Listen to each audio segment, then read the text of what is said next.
just a couple of things, Mark, that you mentioned there, this idea of a connection with the vision, that you have a buddy and you have a lever. When I was listening to it, it sounded like alignment versus autonomy. And, quite often they're broken up, and people want autonomy, I find, in an organization and in their life in general. They want that agency to be able to make decisions and have a certain amount of free will. But it's important for a leader or a manager that if they set the North Star, if they set the vision, that people are aligned to it.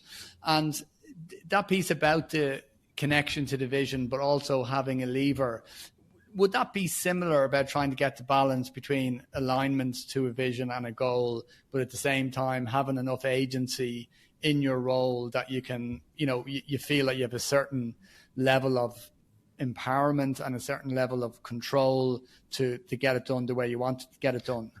Yeah, listen, that's a great question. And as I think about that, a couple of things come to mind. I think the one that I've always felt with innovation, which is such a big word, right? And everybody's an innovator. And I've seen over the years examples of innovation where they're missing something because they've got no hierarchy of goals. When I say North Star, I'm talking about the elevator pitch if you're a startup, or the thing someone says to you, what do you do? What does your business do? Or what kind of change? What problem do you solve is probably, for me, the best articulation.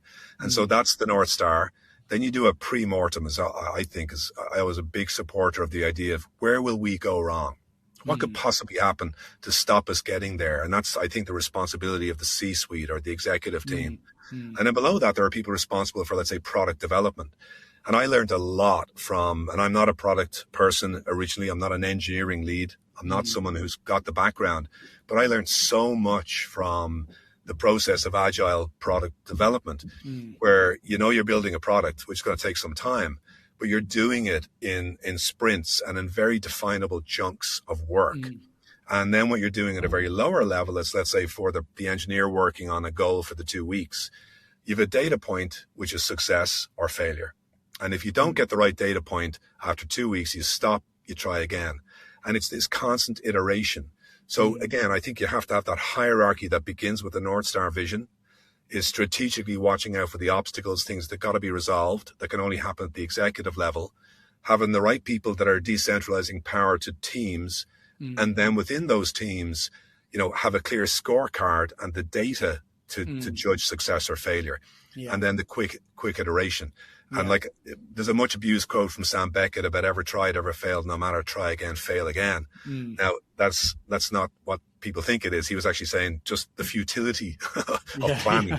Get your head around that. But what I take that to mean is the idea that small, rapid examples of movement, and then at the end of 2 weeks, check for your progress back or forth, and just keep doing that. And it's the rinse and repeat of that at the operational level, while also then working out whether it's going to be a big strategic realignment in your industry and getting yourself ready for that.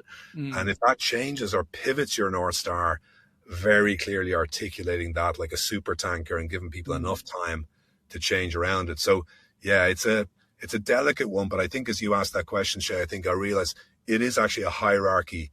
And that's where I suppose then the organizational structure of the company has to be flat enough for decentralization, but also, organized enough at its C level to give clarity and to be reactive.